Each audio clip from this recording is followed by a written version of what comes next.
What up, podcast peeps? Big night in the sports world tonight. It is November 1st, 2017, Game 7 of the World Series by Dan Schalk's own Astros. Houston Astros in LA tonight to take on the Dodgers. 2017 World Series Game 7. How you feeling? The colors. Yeah. You wearing the right jersey? The team. Yeah. You gotta support the team.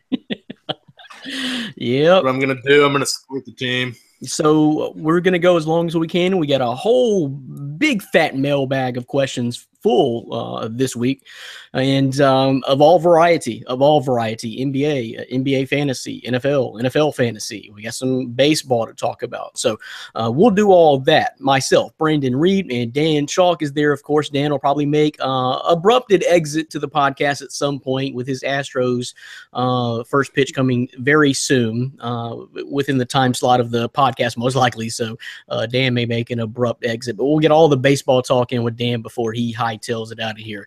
Got another guy sitting in New York right now. He's back once again. His name is Dylan Davis Trotto. We call him DDT. Yes, sir. What up? Still with that Yankees hat on, huh? Well, I will be honest. I just got off work. I just got home. Didn't really have time to change. So I was like, well, I'm not letting them see my hat hair under here. So I'm going to keep this on. It not looks really worse. a baseball statement. It's not a baseball statement. I actually want the Astros to win the World Series because I hate the Dodgers. There you go. How about that, Dan? I'll take it. I'll take it. If I can't have the Yankees, then I don't want the Dodgers winning it. That's for sure. Even though they've played a great series this year, this is amazing what they've done. I didn't really realize the Dodgers had so many haters. I've heard a lot of opinions like that recently. That anybody but the Dodgers. I didn't know they had haters like that. No, this is a family issue mostly because my family were Dodgers fans when they were in Brooklyn. I'm talking like way back. So this is like animosity that's been carried from bloodline to bloodline. I gotcha. Is that kind of like the Seattle folks hate the Thunder now or something like that? I would hate the Thunder too if they took my team from Seattle. I miss the Sonics. Bring back the Sonics, man. Oh, how about the Cleveland Browns? Their team moved to Baltimore and won a Super Bowl within 4 or 5 years. And what have they won since? No, they haven't. But hey, a lot more than Cleveland. A lot more than Cleveland have. But Cleveland got their team back. That's the key thing. Cleveland got their team back. They deserve a team. We talked about this, I think, last week or the week before on the podcast, that I think Seattle deserves a basketball team again. And they should be at the front of the list for expansion or relocation. But yeah, a whole lot to talk about. World Series tonight. NBA season well underway. We got some surprises at the top. I was talking to DDT a little bit earlier tonight, Dan, but you realize what's going on. I know you got blinders on. You're focused on this World Series game, but we got a preview of the NBA Finals on tonight. Orlando Magic at the Memphis Grizzlies. Oh, God. I mean, you had me with Magic. But if your Grizzlies can't even beat the Hornets, that's all I'm gonna say. I'll leave it at that. The Hornets did the talking on the court, and the Grizzlies were left purring at the end of the night. Well, we'll get into this a little bit later because the Magic do kind of tie into a question we're going to read live on air and talk about it. So I didn't see the Grizzlies in that. So for my man Nick Pertins, I'll bring up the Grizzlies right here on the podcast from the get-go. First 2-3 minutes, we're going to talk Grizzlies. But hey, no, Tyreek looks good. No, we didn't get our power forward. JaMychal Green's not healthy yet. Ben McLemore will make a difference. He was just assigned to the Memphis Hustle, the D-League team, for a rehabilitation stint, so to speak. But hey, I like it. I like the Memphis Grizzlies. They're not going to shoot worse than they shot against your Charlotte Hornets the other night, Dan. That was just a bad night. I watched the game. I blame a little bit of it on Marc Gasol. He was being a little bit too unselfish, passing on some shots he should have taken over and kicking out. And I think we were just, a lot of those misses were rush shots because we were too unselfish, to be honest with you. But we're still working on a lot of pieces like Tyreke Evans. Told y'all he's going to be big time. But so we got that going on. A lot of other NBA going on. DDT said he's been keeping up with a lot of NBA as of late. Yeah, keeping up on everything. I'm more than shocked at what the Magic are doing this year. I'm also shocked, over the past weekend, the Knicks beat the Cavaliers. I sat there in my chair stunned. Something's up with the Cavs. They're off that slow start, right? I think it's just the early season and that's why I said in the last podcast I was in, no season can be determined in the first few months. I don't really believe the season starts until like late December, early January, when teams kind of have made their beginning trades and stuff like that, and they've kind of moved players around, chemistry is built. And then once the trade deadline's over, then the season is like, now you start watching it more closely. And if y'all remember, I think I brought this up a couple of weeks ago, that when LeBron first formed the Big Three in Miami, that first year was at 2010, I don't remember. 2010. Yeah, that very first year, they started 19-19. It took them a while to get together, and they made the finals. They were fine, but it took a while to gel. And let's face it, guys, there's a lot of new pieces on a lot of teams with other guys forming their own Big Three and Big Two, and a lot of moving pieces here. So it's going to take a while to kind of figure it out, and but we'll talk more about that as far as because the question from our man David Stern's daddy, Big Papa Stearns, wants to know, because he thinks the Dubs and the Cavs suck right now. So right now you may be right, but we'll talk about that a little bit later. We are waiting on our man Orlando Torres to jump in here. And we'll get started with the mailbag question. Any word from Orlando, Dan? I just want to make sure if he's not going to be here. I mean, he's probably just pre-gaming the Astros game. That would be my only guess right now. He might have got kidnapped tonight by some of his Astros fans and said, no, it's not podcast time. It's World Series time. Yep. He's kicking back with some Heinekens, and maybe he's just going to watch us instead of join us. That's okay, though. Well, hey, we'll get right into it. Again, talk baseball, talk NFL, talk NBA, all in this podcast. My Fantasy Podcast from MyFantasySportsTalk.com. Brandon Reed, Dan Chalk, and DDT, Dylan Davis Torado on hand for you tonight. All right, so the first one is this World Series, man. Let's get right into it. Todd Ives is wanting to know, this has been the best World Series baseball has seen in my lifetime. Best World Series I've seen in my lifetime anyway. And Todd is 57 years old, so he's seen a few of them. Will these games help make baseball great again? I got to defer to Dan, man. I think I already know what you're going to say, but it's your night, man. It's your team. It's your night. Yeah, I mean, in regards to making baseball great again, I assume he's talking TV ratings and baseball up into that upper echelon like it used to be. But I don't see it happening. I mean, I think last year with the Cubs winning, facing the Indians, if you didn't see it this season in the regular season, which numbers are up, but they're not close to the NBA, which is number 2, and of course the NFL, which is number 1. If you didn't see it this year with those two teams last year, I don't think this, albeit a fantastic World Series, probably the best I've seen. Obviously, I'm going to be a little biased because my Astros are in it, and they've had 2 incredible comebacks. But ultimately, I don't think it's going to make baseball great again. It might attract some new, younger fans. But ultimately, I still see baseball being that kind of third wheel to the NBA and NFL for the time being. I mean, I think we all know the NFL is kind of at its peak right now, and we're already seeing it start to drop. So 10 to 20 years from now, if the NFL is still even around, which, some people question, maybe baseball can take that jump up, but I don't see it replacing either of those two sports leagues ahead of it. But it has been a fantastic World Series, without a doubt. It has been a fantastic World Series. I think as far as baseball goes, though, if you're talking about making baseball great again, it's just like trying to bring it back to America's pastime, then that's going to be a hard ticket to sell in the future because let's face it, and here's my biggest thing with baseball. I don't know how that you cure that. You're going to get your normal ratings. Your ratings may spike from year to year based on who's in the World Series. Last year was a great example. This year is not too bad because you got the number 4 market and the number 1 market or number 2 market in the World Series. So you're doing pretty good there. But we live in a very impatient society and impatient world right now. Everything is at our fingertips instantly. I don't watch SportsCenter anymore. SportsCenter ratings are down. They're trying to figure out what to do with SportsCenter because no one gets their highlights and their sports information like that anymore.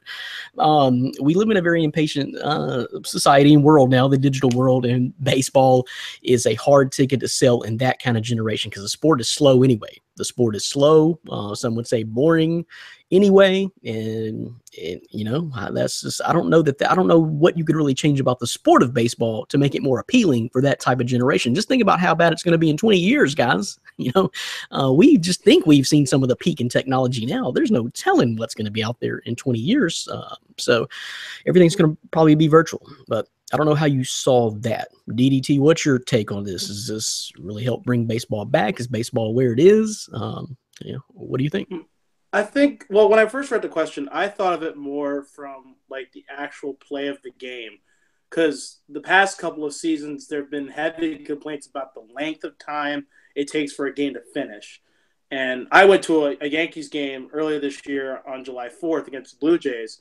And for the first few innings, it was great. You got through 1 through 4, pretty relative ease. And then there's just like that 5 through 8 stretch was just so boring. I was getting ready to leave. And it was regardless of the score. I think this World Series has certainly brought back higher viewership, but I don't think it's going to change the status of the game in popularity. I think it still ranks third in United States sports. I think the NFL and the NBA are second. Baseball's third. So if this World Series will do anything, it's going to bring up viewership, hopefully next year. But it's not really going to change what really needs to happen in baseball, and that is the instant replay, the umpiring, the speed of the game. Those are things that need to be addressed more than just if it's a great sport or not to watch. Well, I know I'm never going to win this argument. And Dan and I think Ryan even said this literally on the last podcast or so, is that I want as much baseball as possible. You know, I would watch it every single day, and you do. Dan does, I'm sure. To me, it's not even the pace of play. If I'm going to sit down and watch a baseball game and I'm interested in a baseball game, I don't really care if it's 3 to 4 hours. I mean, an NBA game is about 2.5 hours anyway. A football game is a good 3 hours, at 3:15, 3:30 anyway. So I don't really mind that length. I mean, a 4-hour baseball game is kind of a stretch anyway. I mean, that's you know, that's pretty high up there. So anywhere from 3 to 4 hours, I'm okay. I have a problem with it being every single night. I'm not going to, 162 games is way too many games in my opinion. I'm not going to devote that much time. If they only play 2 to 3 times a week, almost like NBA, then I would watch more personally. I really would. And I think that's, I mean, I don't know. The owners will never go for that. The players are fine. They, retracting a little bit, but it's basically the owners don't want to give up that money, and hence the players don't want to take a cut back in salary. So like, man, I'd rather just keep playing 162 games if that means I'm going to be making a $205 million contract. So I don't know that changes. And I mean, I think you got your hardcore baseball fans. It's going to stay about that. But I would like to see American kids and American youth into baseball and playing baseball as well, which they are a lot, especially here, in the South. There are a lot of kids play baseball. A lot of towns and cities are baseball towns. Youth baseball is huge. Traveling teams that play, all year round, 365 days a year, it seems. So I just hope that the youth stays into baseball and it stays relevant in America. But hey, last year, I was going to make the same point you started out with, Dan. If last year didn't get you with all the 109 years of curse and the Cleveland Indians as well, you had 3 one-run games. It went Indians, Cubs, Indians, Cubs, Cubs, and then in Cleveland, Game 7, 10-inning rain delay game. And it finished 8-7, another one-run game. So if that don't get you, you ain't gonna get got. I'm sorry. So you're pumping me up right now, Brandon. I just want to get this Game 7 between the Astros kicked off. I mean, the way you just described that, I'm ready to just get going. Do you want that kind of drama tonight, though? Trust me, being on the East Coast, I do not want a rain delay. I was death at work Monday morning after that Sunday game that didn't end until 2 a.m. Eastern. Last night didn't end very early for you. No, last night it was a good midnight finish, which I can manage, but it's the 2 a.m. stuff that I can't. Last year with the Indians and the Cubs, it was close to a 2 a.m. finish as well. With that delay. So, I mean, I can't wait for this game tonight, but if it's anything like last year, I'm probably going to pee my pants a little. So do we have predictions? I'm going to let you guys go first. DDT, what would be your prediction? Lay it all on the line tonight. It's Game 7. What's your gut tell you? Well, this is the first time that Game 7's ever been played in Dodger Stadium in the World Series. I think that plays a huge factor from the home crowd. However, I think that what Houston has done so well this postseason is hit home runs. And that's going to be the tail of the tape. Who goes for yard the most? It's going to be a shootout. It's not going to be a pitching battle. It's literally going to be won at the plate. So I'm going to say Houston, just based on the numbers and how they can crank home runs out of just every facet of every part of their lineup. Dan? Yeah, I mean, I badly want to go with the Astros, but I think a lot is against them in this game. Before the series started, I said the Dodgers would win in 6. The way Houston has played, especially on the road game 2, with that come-from-behind victory, was very impressive, and they played well at home, but they just don't. Their bats kind of die on the road, and in LA, we've seen it twice where they've only managed to put up 1 run in each of those games. So for tonight, just like Dylan kind of alluded to, it needs to be an offensive showdown, and that's how Houston's going to end up winning if they do win.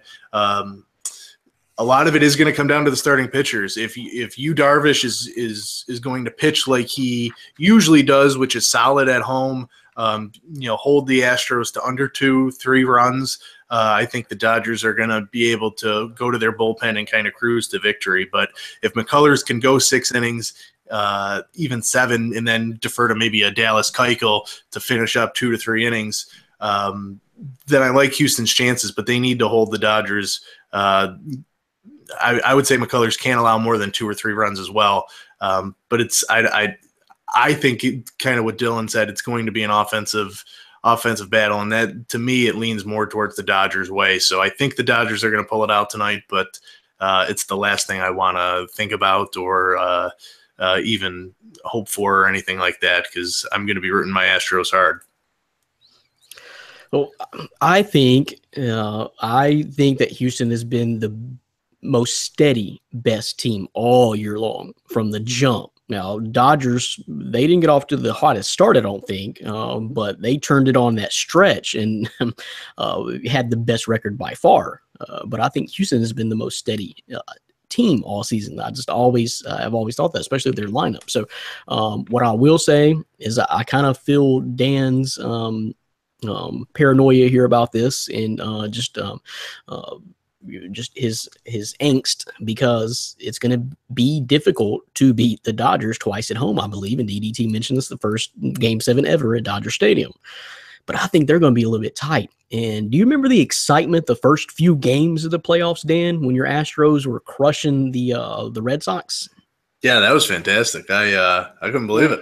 I think we're going to see more of that. I think we may see a blowout tonight. I think the Dodgers could be cold, and man, Jose Altuve, he hit like 9 home runs in that one game against the Red Sox. He has 8 home runs. He needs 1 more to, I think, or he has 7 home runs. I think he's not 1 more to tie the postseason record. I think that's what he needs right now. I think their bats can get hot, and man, they were really clicking to start out the playoffs. Again, of course, that was against Red Sox pitching. But I don't know. I just got a feeling about the Astros. I would like to believe that they were the best team all year and they got the win. That's kind of what I see happening. But again, tough to beat the Dodgers twice in a row, I think, with that pitching at home with so much on the line. But again, could be cold, nerves. And I don't think Houston's going to be tight. Do you, Dan? I mean, don't you kind of think the most pressure's on the Dodgers? That's kind of how I feel. I don't know if I'm right or wrong. It's just the way I feel. For the most part, I would definitely lean towards that way. Houston plays kind of fun and loose throughout the season, even in the postseason. But the fact that the Astros had a 3-2 lead in the series with their ace Justin Verlander on the mound, they couldn't get it done with their best pitcher. So now they have to defer to, their third best pitcher and hope that he gets it done. But I think they were hoping Game 6 was going to be it. So I hope that looseness carries over to Game 7, but I think they squandered it. They know that they squandered an opportunity last night. So let it go. It's over. You think you already blew it now, so just go out there and play loose. I don't know. It's going to be interesting. First pitch is at what time, Dan? 8:20 Eastern time? 8:20 Eastern, first pitch. All right. So there you go, folks. There you go, Todd Ives. Ives or Eves. Sorry if I mispronounced it. One of those is probably correct. So, Todd, appreciate it. That's the World Series. Don't know if this is saving baseball. Like I said, if last year didn't get you, I'm not sure you're going to get got. I'll tell you what, let's talk a little NBA next. I don't know if Orlando's going to join us or not, but we're going to talk NBA coming up next. You're listening to and watching My Fantasy Podcast from myfantasysportstalk.com. You're probably doing it on YouTube. You might be doing it on our website, myfantasysportstalk.com. You might be even doing it on Facebook Live. I think Facebook Live was a pretty big success for us, or not live, but posting it straight to Facebook last week, Dan. Yeah. I mean, we have a lot of viewers on our Facebook page, so if you haven't liked it, definitely check it out. But yeah, it was definitely a popular event last week, and it's only going to continue moving forward. So you could be doing that. You could be watching on YouTube. You might even find a link on Twitter.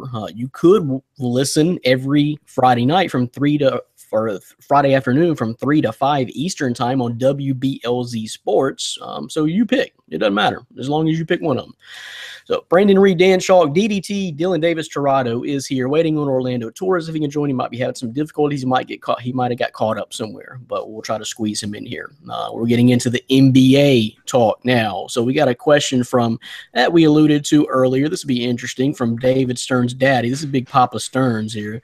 David Stearns Sr., the one. He's the one. NBA season has been odd to start, to say the least.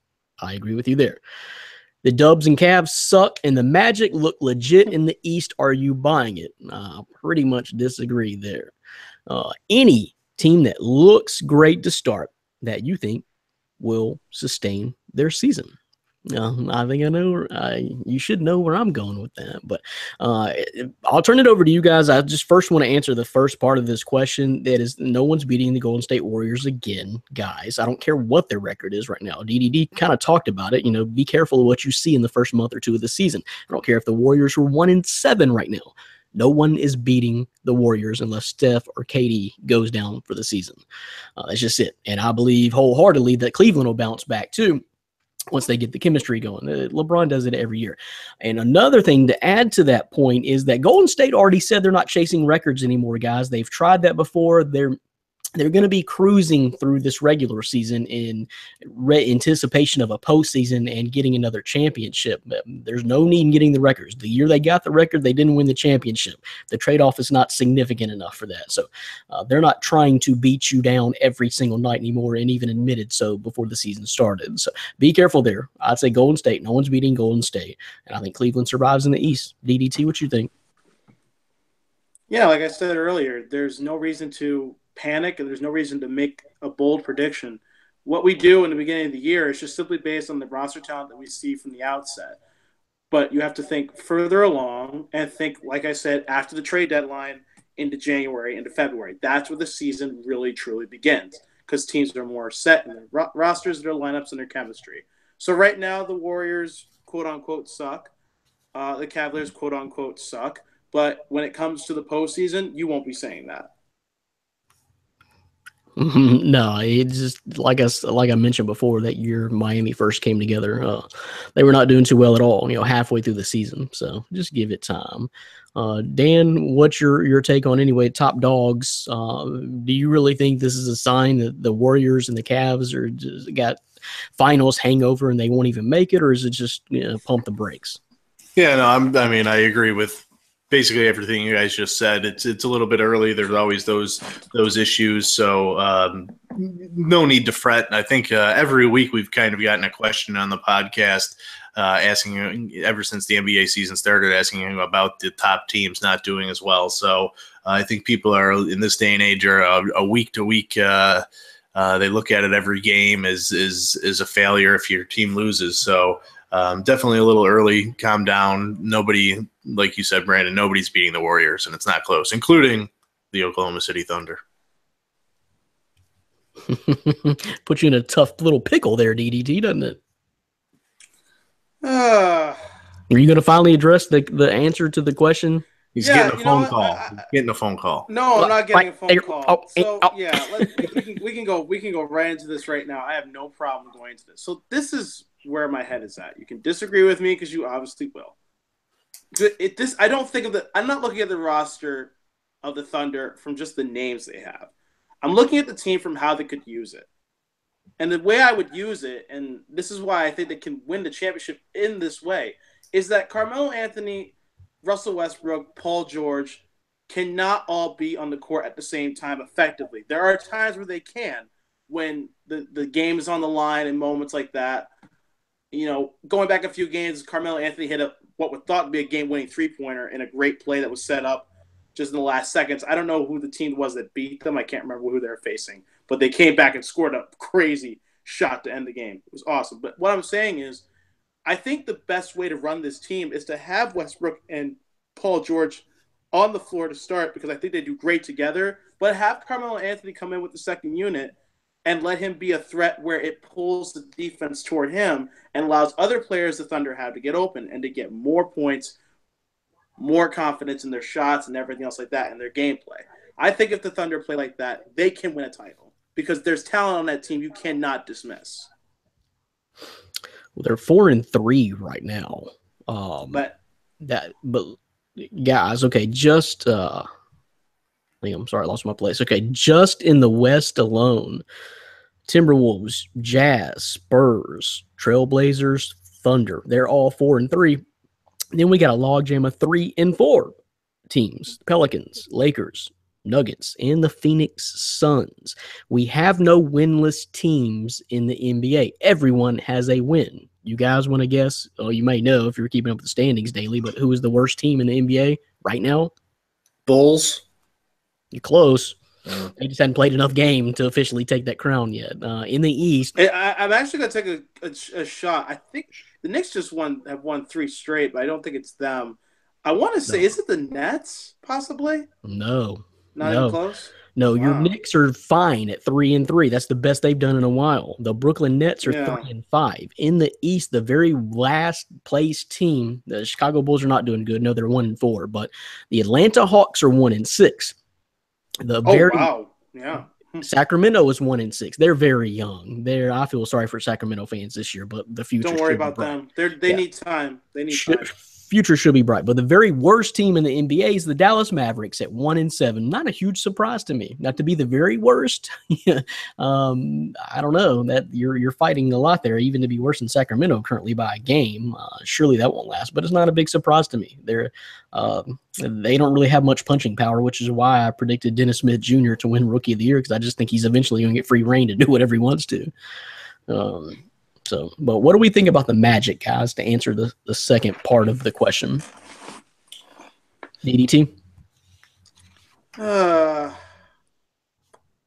refer to Dan on this one because I just feel like... Oh, I know what Dan's going to say. Dan's going to say Charlotte Hornets. I know, and that's why I'm just saying I'm actually going to agree with him.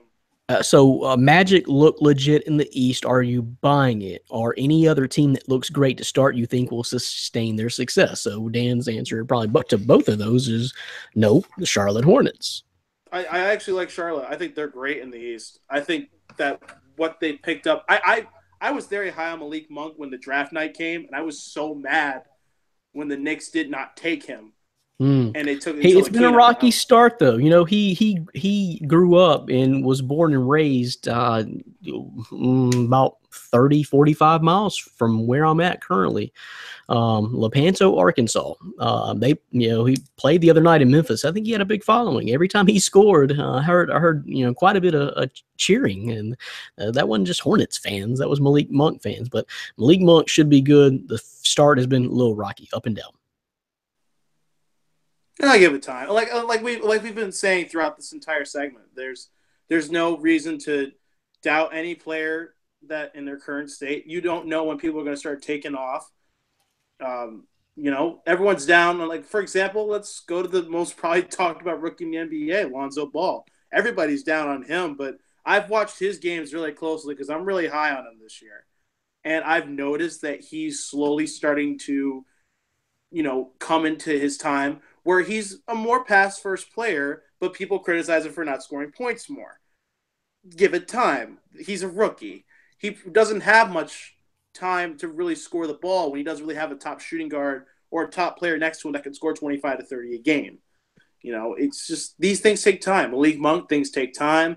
all these teams, He's these things good. take time. There's a lot of good rookies this year. There really is. I happen to The snag rookie two draft of them. class is excellent. Alonzo Ball on my fantasy team, of course. Alonzo Ball that you mentioned, and De'Aaron Fox has been doing pretty good too. Also snagged up Donovan Mitchell, who I think is going to be up and down. Could have big games, could have 6 and 7 pointers. But Dan, what you think about the Magic? Yeah, I mean, to be honest, I don't follow the Magic enough to be able to. I mean, I don't think they're going to sustain a number 2 seed in the East. They have some good young pieces, Aaron Gordon. They're 5-2 right now. Well, just kind of put a reference frame of it, but your Hornets are 4-3, and there's that huge logjam early in the season in the East, just like there was in the West, with a whole bunch of 4-3 teams and a whole bunch of 3-4 teams. Yeah, I mean, I like what the Magic have done, kind of building through the draft and their youth. Frank Vogel's a good coach, so I wouldn't count the Magic out as a playoff team. I think in the East they can definitely get a 7 or 8 seed if they keep it up, but they're not going to be a top 4 seed or anything like that. Obviously, yeah. I mean, Dylan touched on it. The Hornets, I think they're a sleeper play to at least advance to the second round. In the playoffs with the way their roster is constructed with Dwight Howard, Kemba Walker. You still got Jeremy Lamb, who's averaging 15 points a game early in the season. So they have some nice pieces. But a team that I like to sustain early success is actually in the West. Right behind your Memphis Grizzlies is the LA Clippers. They've looked good to start the year. Blake Griffin is an MVP candidate the way he's playing. It's kind of his team now with Chris Paul gone. You still have DeAndre Jordan there, Patrick Beverly at point guard with his defense. I like their team. My sleeper pick in our fantasy draft, Milos Teodosic, he's hurt. Indefinite timeline for his return, but overall, I like where the Clippers are, and they're beating some solid teams en route to that 4-2 start. Although they lost to the Warriors pretty bad the other night. Well, for the question, as far as the Magic goes, Big Papa Stearns, is that I think they're being led by a couple of great scorers right now. Aaron Gordon is beast moding, and Evan Fournier is going off. Elfrid Payton, their starting point guard, hadn't even been playing, so I don't even really know exactly what that team's going to look like. But I think teams are playing the Magic and taking them for granted more than anything right now. And I mentioned at the start of the show, it's the Magic and the Grizzlies tonight, the two conference leaders right there. So we'll see what happens there. So great question, very pertinent to tonight. With that matchup going down. So, they got Vucevic, big man in the middle. They drafted some pieces, Isaac. But when it comes down to it, when we start playing really more serious basketball, I think teams are going to have a little bit easier time clamping down on Orlando. I don't see as many scoring threats. Aaron Gordon is beasting out, but he's not like a take you off the dribble type of player. He's not going to be as good with the ball in his hands making a play. He's just one of those reckless bodies, rim crasher. But Evan Fournier is a good scorer, and I like Elfrid Payton too, but playoff team most likely, but top tier of the East, not a chance. A slide is going to happen pretty soon. That other question, that surprise team, no surprise for me, is going to be the Memphis Grizzlies. No, they're not going to finish at the top. Told you guys the Warriors are going to dominate. Houston's going to be right there. The Clippers might be, which would be a huge surprise to me as well. But the Grizzlies are going to continue to play great team basketball. They're much better than last year. Told you guys that they're building for today's NBA instead of the 1984 NBA. We no more grit and grind. We're taking threes now. That was the part of the reason we lost to Dan Charlotte Hornets the other night, because we took 35 of them and only defense. 8 or 9. So that's a little bit much, but we got some 3-point shooters. We're opening up the offense. You got Mike Conley, you got Marc Gasol. Tyreek Evans has been beasting. JaMychal Green hadn't hit the floor yet. Ben McLemore, like I said, is going to be assigned to the Memphis Hustle. Grizzlies will be around there. They're going to take some folks by surprise, because I noticed half of our writers, Dan, they didn't even pick them to make the playoffs. I think more than half. I think maybe me and you were the only one to pick the Grizzlies to make the playoffs. Yeah, I mean, they're definitely better than the Oklahoma City Thunder. Thunder, by the way, it is early, but they're way down in those standings, as you heard. And as you may know, but still so early. Let's see. The Thunder beat the crap out of somebody last night, though, didn't they? Who they play? Was it Milwaukee, I believe. Oh, Wasn't it? Milwaukee, I think it Yeah. was. I was watching a little bit of that game. Giannis Antetokounmpo, guys. God, I'm glad he's my fantasy hero. That dude is the future of the NBA. I think he's averaging like 36 points per game. He's just a freak, man. He's the new LeBron. When LeBron sails on the road. Oh, careful. No, I'm not careful. Nope, no even hesitation at all. No, careful. No hesitation at all. That dude is a beast. The Greek freak. That's exactly what I'm afraid of. Don't put him in that ticket. I think he can be something of his own. Like You're right. You're right. I just, and don't get me wrong. Like it based on talent level at his age, comparing him to probably LeBron's stats, he's probably doing better than LeBron does at his age. So I guess the biggest barometer to me, guys, is if, okay, say starting next year, starting in 2018, you're building a franchise for 5 to 6 years. You got one player to take. Number one, who's it going to be? Oh, him, Giannis Antetokounmpo. Dan would probably say maybe Karl Anthony Towns or Anthony Davis. You know, he might go big man route. There's an argument there, I guess. No youth. I think it's Antetokounmpo. That dude, he is seriously Greek. He's just, you look at it, he's got the body. It's like, that's a tough handle on the basketball. He plays court, all 5 positions too. He can play, and he does. He can play all 5 positions. And ironically, he's slated as a small forward mostly and a power forward, but you've seen this kid play point. He's got handles I've never seen. He started coming up as a point guard. Yeah, and just the height. So, and it's funny. It's ironic. You know, the story lately has been LeBron James playing that at point guard, letting him bring the ball up, and they're comparing him to Magic Johnson. I don't think they're giving Giannis enough credit here. He has got speed, precision, and handling with that ball and can really pick out players. He really knows how to not only dominate with the ball as a point guard, but to be also an assist maker. So, well, and he's a tough guard physically for anybody under a small forward. Just physically a tough guard. You see, 7 feet tall. Yeah, I mean, guys like your Elfrid Payton. When Elfrid Payton comes back, he can't handle Giannis Antetokounmpo. Kyrie can't handle Giannis Antetokounmpo. None of those guys can. So yeah, he's the future, I believe. So great NBA talk, Big Papa Stearns. Appreciate it. Dubs, Cavs, 3-peat is what I say. We'll see what happens. All right, so let's move on. I guess Orlando may not be with us. He may be having technical difficulty. He would have joined us by now. So if he's listening, join if you can. Sorry you're missing the podcast so far. It's been fun. World Series Game 7. He may have got kidnapped by his friends, but in San Antonio. It's a good night to get kidnapped. Sure. Sure. Okay. So let's move on. It's all, yeah. It's night after Halloween, I guess, right? So. Oh, goodness gracious! I can't stand Halloween. Why not? I hate it. I can never get a costume in time to interact. I literally tried to get a Ghostbusters costume and it didn't fit, and I was so hyped for it. But I should have been more calm. But I never can pull off Halloween. Like, it's like, and then when I dress up as somebody that no one knows, and it's legit how I throw it together, perfectly accurate. It's just like, this is why I go to Comic-Cons. Like, everyone knows who you are. See, that's the problem I would have. I wouldn't know who 80% of. I mean, I noticed a few kids last night, but some were wearing, very popular generic costumes, but a lot of them I had no idea. But I think a lot of people may just make theirs up. I don't know that I should know. I was gonna go with Porzingis, but I'm not 7'3", so. Oh man! So let's jump back into NFL next. You're listening to and watching My Fantasy Podcast, myfantasysportstalk.com. Thanks for joining us, Brandon Reed, Dan Shaw, DDT. Game 7 of the World Series tonight. Houston Astros, LA Dodgers.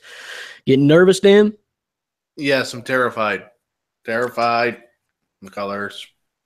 So let me ask you real quick, Dan, before we jump into NFL talk.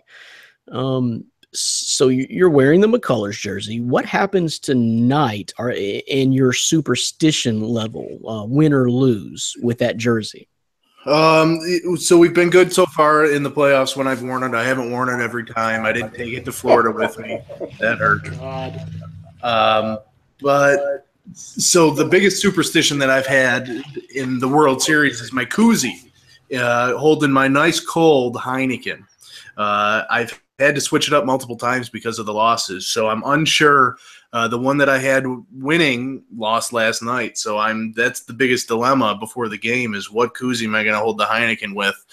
Because I've recycled through them, and some have lost with all of them. So I don't know. Do I go no koozie tonight? Then my hand will be cold. You're running out of time. No, you don't. You got to drink fast enough to where your hand doesn't get cold. But then I won't be able to stay up till 2 a.m. if it's an extra game. You won't even on my couch. So I've had to fight with that too. Do I grab that other Heineken? Do I grab one more? And then I pass out. So I can't do that. You have to remember it's all tomorrow. Or maybe you don't want to remember it tomorrow. Dodgers may share a lot in common. You share a lot in common with Dave Roberts, that Dodgers manager. He is so superstitious about pulling pitchers and going to his bullpen so early. I mean, this guy's like, oh, no. If he throws another ball, he's going to get home run hits on him. I got to pull him. Don't worry. You're winning this game tonight because Roberts is going to go to that bullpen so early, it's going to throw you, Darvish, completely for a loop. I'm down for that. I'm down. I am too. It's going to happen. So, it's going to happen. He's done it every game. He goes into that bullpen just too early. Trust your pitcher. Trust your starter. New age analytics. That's the way it goes now, I guess. Yeah, what got Girardi fired? Yeah, I'm sure you're happy about that, aren't you? Oh, no, I'm not. I am not happy at all. I am furious. Yeah, I did not really fully understand that. What was the breakdown with Girardi? I mean, they got to within one game of the World Series. I'll explain exactly what happened, and I'm going to take shots, and this is just where it needs to happen. The reason why Girardi was let go is that, and this is exactly actually the two transitions the Yankees had at manager, from Buck Showalter to Joe Torre. Same problem. Can Joe Torre take on a team with a lot of talent and bring it to the next level? Same thing with Joe Torre to Joe Girardi. Joe Girardi inherited the core four and a top Yankees team. Did take it to a World Series 2009 and won. But since then, he had nothing. And we've let it go year after year after year because he was in playoff contention. But this was a year where we were not expected to do very well. And instead, we did do very well. And the shock value of that, I think, affected really where Joe Girardi could take this team now. I don't think Brian Cashman could see him really taking this team all the way to the top. And I think it's premature because I don't think there's currently a manager in baseball available that's better than Joe Girardi. They're not getting Don Mattingly. That's what I always say. Ridiculous. Even when in college, whatever, when you get ready to fire your coach, like half the SEC wants to do right now, you better be careful who you're going to get. And it just so happens in college football right now, there is some big names out there available, but you just got a lot of big names.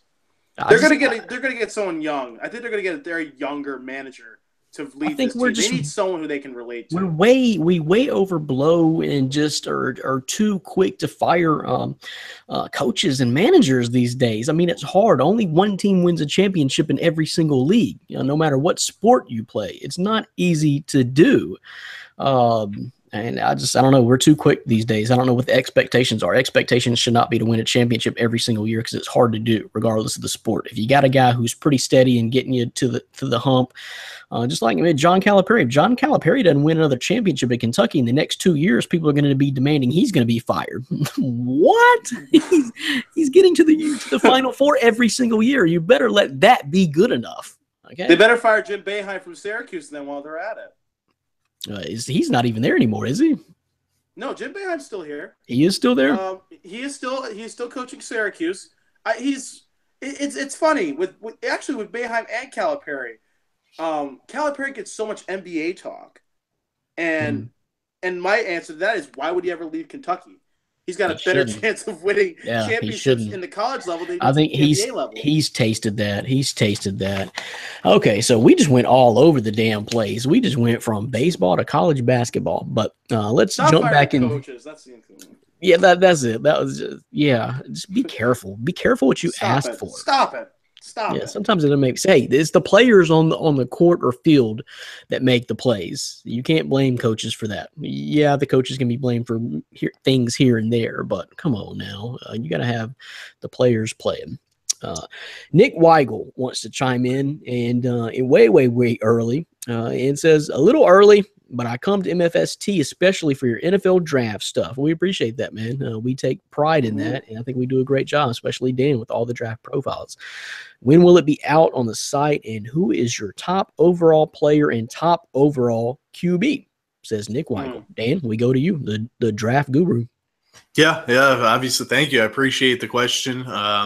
If you haven't visited myfantasysportstalk.com during NFL draft time, I usually start to unveil the profiles January 1st, right after the major bowl games, are starting to end, is when I go full bore into my draft coverage. So that's when I think we had over 200 draft profiles. We had almost all 7 rounds of prospects covered last year. Not only that, you need to keep us tuned in on your phone or iPad or something on draft night. Exactly. Yeah. I mean, our draft show was a huge success on draft night, and you kind of learn about the prospects through my profile. So it's something that I love to do. So I think you're going to start to see them in January is when I'm going to start to unveil them. I've brought out a couple scouting reports from some top prospects games earlier this season, more specifically Josh Allen of Wyoming. That's a quarterback I've been watching a lot. So to answer your one question, he is my number one quarterback. He's had some rough games against some high-level competition, and I've heard some other scouts kind of take that as a knock against him. But the Wyoming team is severely not talented. They do not have many good players. Their offensive line kind of reminds me of Division III. They can't block anybody, and Josh Allen's running for his life. But he's the next Carson Wentz. He has an unbelievable arm, can make any throw, deadly accurate, and is athletic. So you're going to see Josh Allen. I think if he's not the first quarterback taken, he'll be in the top 2 or 3, but he will be the best one out of that bunch. He's going to be too talented. You're going to see his name start to climb, as the season goes on, especially after the season during the combine and pro days and things like that. Overall player, besides a quarterback, you have to go right to Penn State and Saquon Barkley, the running back. He's disgusting. He's better than Ezekiel Elliott, to be honest with you. He's faster. He's more powerful. He's more agile. He's a better receiver. He's a better returner. Blocking, I think I might give it to Zeke, but it's going to be a second coming of Ezekiel Elliott, basically, when Saquon Barkley comes out to the draft, because he's that talented. I don't know if he'll go first overall, but he would warrant the selection of no matter who the team is that's drafting there. So here's the thing, Dan, and I'll pitch it back to you for a second.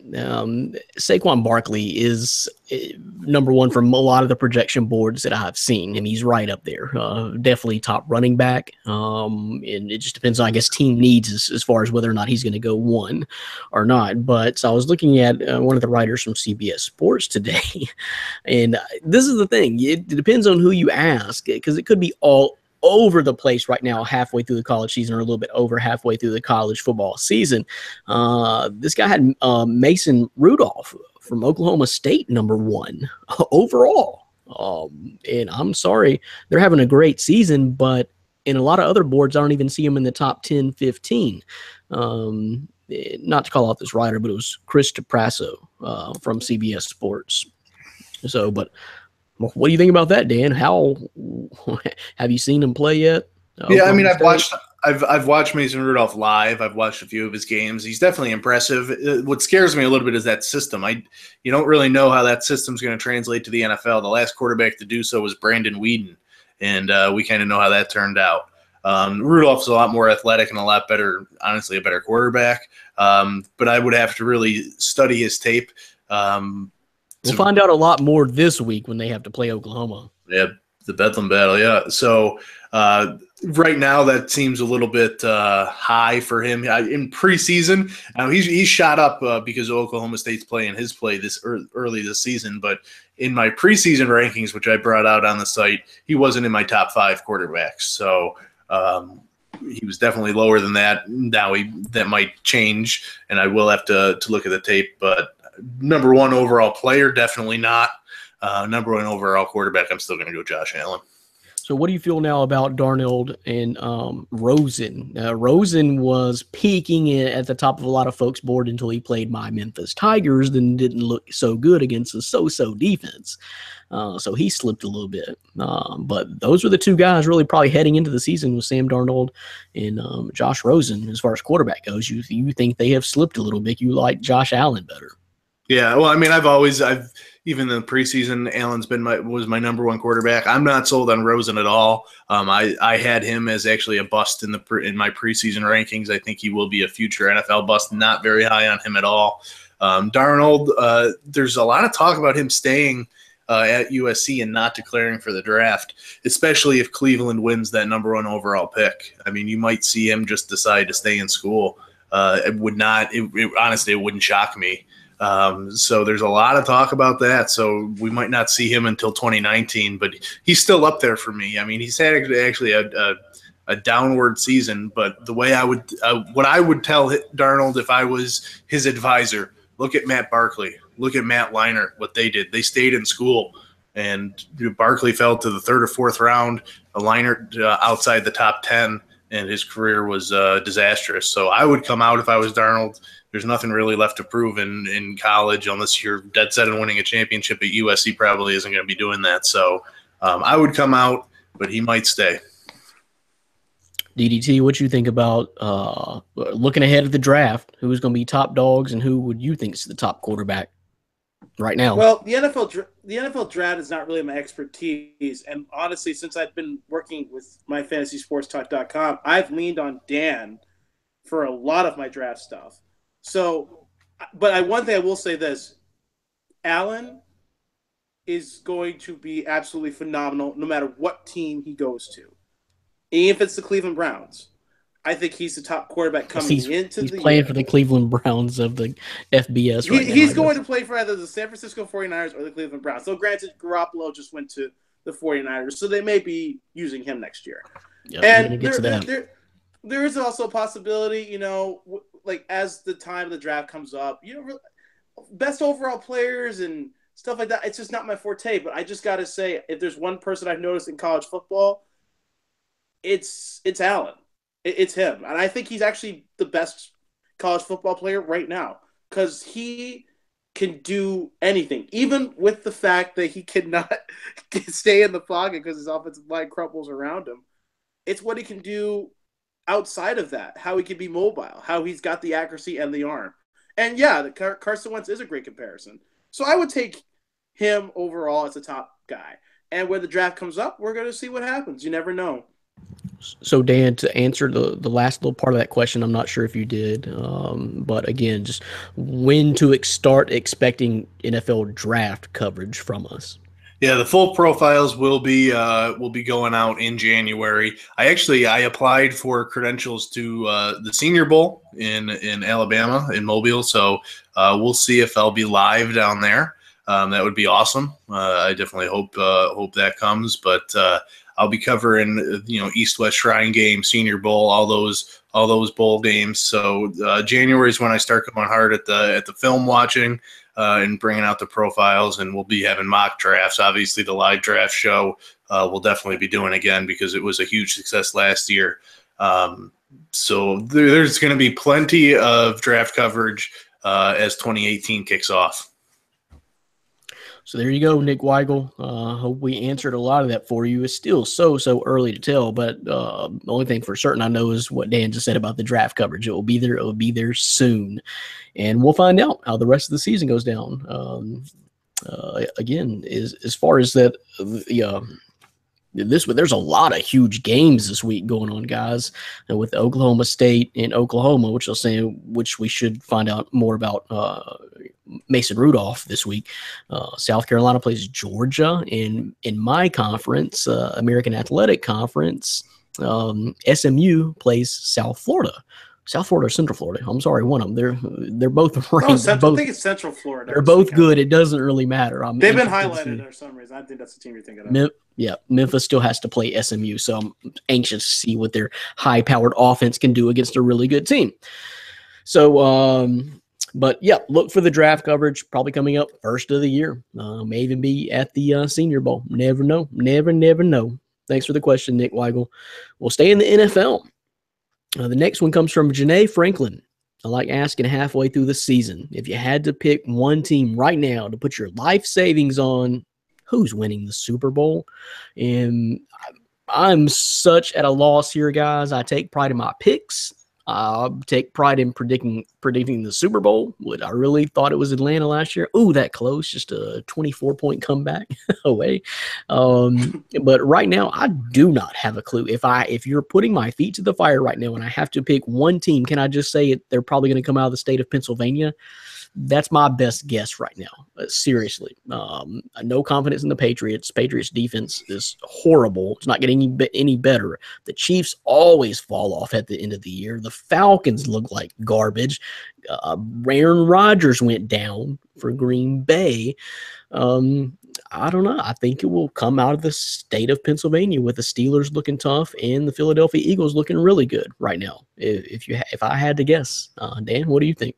There's only one answer, and it's the New England Patriots. I don't care about their defense being bad. They're going to get it together. I mean, they have the players to be able to do so. And you say it hasn't gotten better. It actually kind of has over the last few weeks. Come on. Yeah, it kind of has. It has. Yep.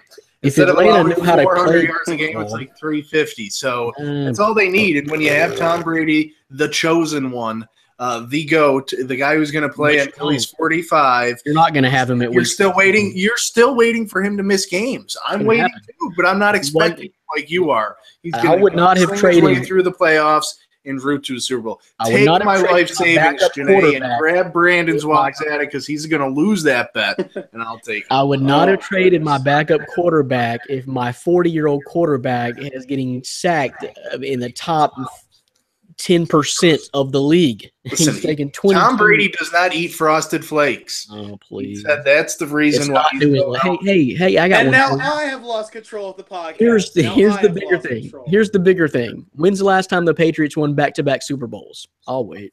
Sorry. Every other year. What a shame of all the 5 or 6 that they've had in the last decade. Okay. Not what they do. Wow. Not what they do. And it ain't happening this year. They're not that good. They're probably the most overrated, worst 6-2 team I have seen. Yes. They got Tom Brady. Wow. They got Tom Brady, Bill Belichick, and Rob Gronkowski. That is it. That's all you need. Wow. All you need is Bill Belichick. He can. He'll take Brian Hoyer to a Super Bowl. The real teams are putting them in their place. Kansas City, they don't want none of Kansas City in the playoffs, especially not in Kansas City in January. No, it's not the Patriots. So, DDT, what do you think? let's let you slide. Man. All right, let me slide in here. I obviously I have hesitation with the initial pick I had. I thought it was going to be a rematch of last year's Super Bowl. Don't say the Jets. I know the Jets ain't out of it, but don't say the Jets. No, I'm not going to say the Jets. I was going to say someone 10 times worse. And I can't. Bills. No, not the Bills. I don't like the Patriots to go all the way, but they are a team you don't sleep on, no matter what their record is, and it's not because of their coach Bill Belichick. That's not the reason I'm going here. That's not a good enough reason for me. I think, and oh my gosh, he's arrived. He's here. Orlando, what's going on, dude? You're late. You just missed the best part of the podcast. Dan, we're about to pick the Super Bowl winners. Thanks for joining us. Gloves like Mayweather and McGregor in the round 10, and just win at it. All right, let me finish. Now you're sideways. Okay, go ahead, DDT. We'll get to Orlando. Okay, let me finish up. What I want to say about the Patriots are the team I would put. What life savings? I don't have any life savings. My God. But I would put the most money on. All your Yankees gear. I could buy new Yankees gear, bro. Okay? That don't require life savings. I will get a new. I just got this Yankees hat like a month ago just because they were in the postseason, okay? That's where my fraud alert goes to its highest. I think the Patriots are the best team to get to the Super Bowl and get there. I don't know about the Falcons. I don't think they have enough to get there. But the Patriots, when they get to the postseason, you don't shut your eyes on them. Tom Brady and Rob Gronkowski and Bill Belichick are not the reason for it. It's what that team does as a whole when Bill Belichick calls them all together and gets their players in the right position. He is absolutely phenomenal as a coach, and he knows how to get that team itself to gel in the right way. The Patriots are one of the best teams in the NFL for a reason, no matter what their record says. Tom Brady is the absolute GOAT. He knows how to make that team better. He knows how to get everybody on that team, on that offense going. So Brandon Cooks is someone to look out for. When he gets going, those running backs, everyone will play their part. In the case of the NFC, the Eagles. Okay, It's well, the Eagles. All right, Stop talking about anybody else. It's the Eagles. Eagles are trash. Okay, no, so they're not. And now I will touch gloves with you on that one. You are absolutely incorrect. so who would you give the favor to win it all though? Between the Patriots and the Eagles, I would say the Patriots. I'm not stupid. Okay. Orlando, welcome to the podcast. How's it going? Great. You're so late to the party. Yeah, you were kind of late to the party. What are you doing? Hey, I'm so late, but I showed up, so I apologize. So this is what we're talking about right now. Janae Franklin wants to know halfway through the season who's going to win the Super Bowl if we had to bet our life savings. So that's where we are. We've answered. Orlando, it's your turn. How deep your pockets?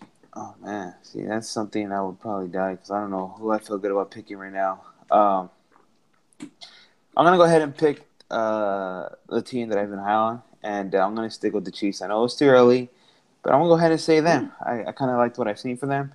I do like the Patriots as well, but I think I'm going to say the Chiefs. It's not a bad pick. I mean, they've been pretty solid, hit a little skid lately, and I think it's there. They just might have to catch some breaks and not pull the Chiefs in the postseason. And I'm not saying the Patriots won't be there. They'll be there, but they ain't winning the Super Bowl. They're not that good this year. They're just not that good. That defense is not good. I don't care. Don't sleep on them. Man, they're not going to stop sleep playing on on them. 16, right? Tom Brady's sleep not on playing him. 16 games. That's the thing. Dan likes to talk about Seattle. Seattle would be pretty damn cold if they had an offensive It doesn't line. matter how many games Tom Brady plays. He could take Brian Hoyer, who he just signed, and take him to a Super Bowl. Not with that offensive line. That's the whole problem.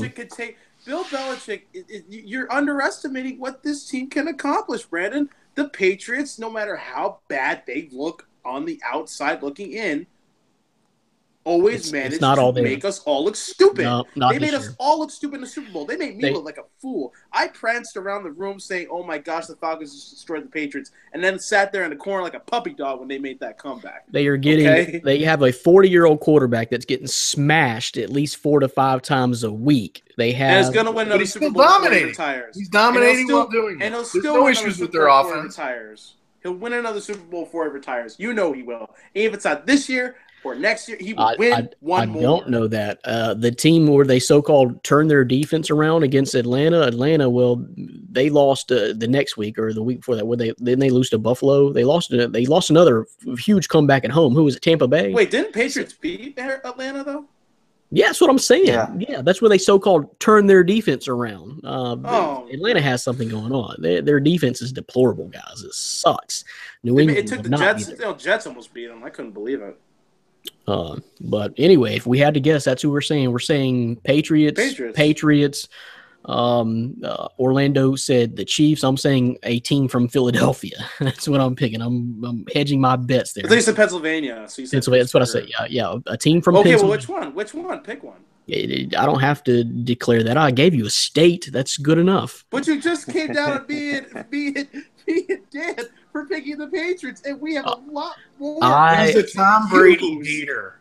I will say this. I hate Tom Brady. Tom Brady's the best quarterback ever. But you don't think he's going to play with the season? He's not going to play. Play all 16 games. No, because he's 40 years old and his offensive line is not very good. That's just a simple fact of football. The man will eat picnic tables with sage and oregano and still win a Super Bowl. The game is going to come. There's going to be a hush over the crowd, just like there was for Aaron Rodgers, and I think that's what you're going to see this year. Just a gut feeling. All right. Well, anyway, a team from Pennsylvania. Where the gut feelings get Joe Girardi? Okay, that's my last shot of the night. A lot of teams would have killed to be one game from the World Series. Okay, thanks, Janae Franklin. I'm not sure if that really answered anything for you, but I'm glad Orlando's back. You popped in just in time because this is really a question directly at you, dude. It comes from Eric Fleming, and we're going to get to it next. Ooh, here we go. You're listening to and watching My Fantasy Podcast from MyFantasySportsTalk.com. Brandon Reed, Dan Schalk, DDT, Dylan Davis Torado, and now Orlando Torres is here just in time out of San Antonio to answer this question from Eric Fleming.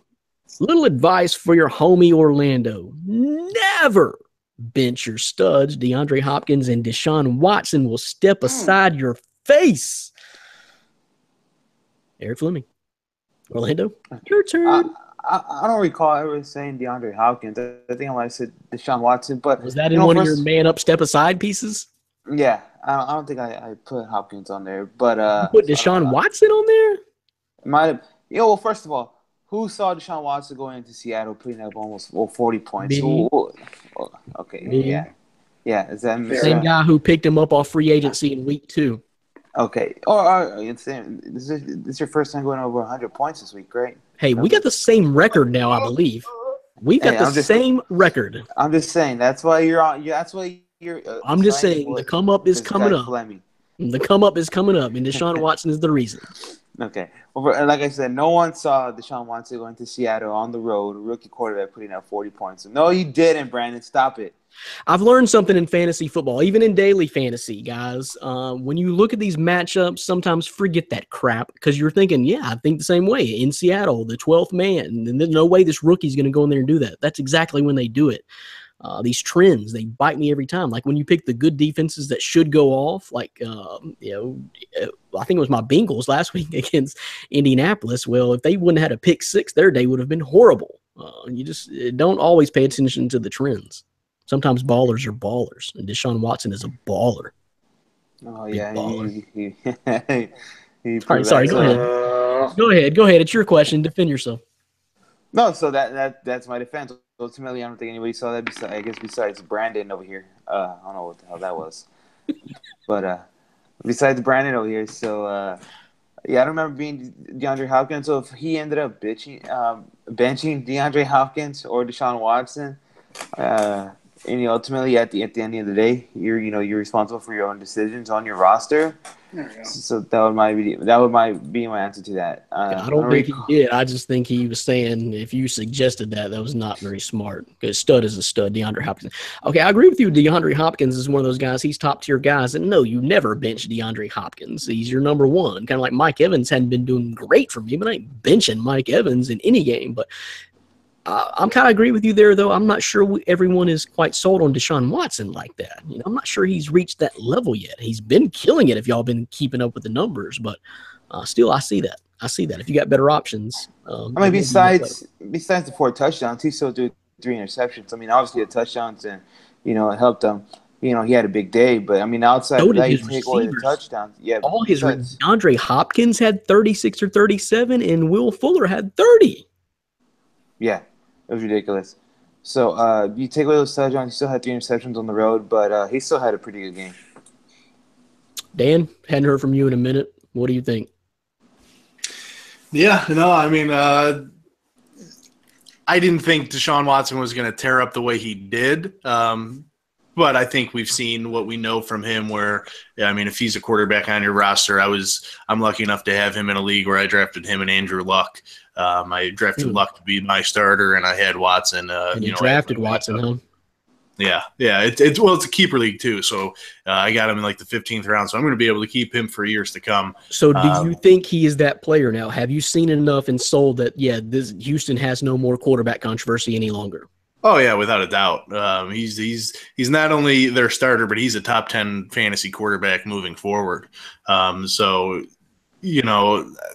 Yeah, I played him last week, but if you had a scenario, where you have another legit quarterback, that's kind of what Orlando's column is about. Is kind of helping you differentiate between one player and another, and of who you might want to play one week. So you can't fully go with, if you go with exactly what's being put there, you have to look at your roster and decide, okay, maybe I shouldn't play this guy this week, maybe I should, but it all depends on who exactly is on your team and how it's constructed. So if you had another quarterback, on a good matchup, I can see you benching Deshaun Watson for him.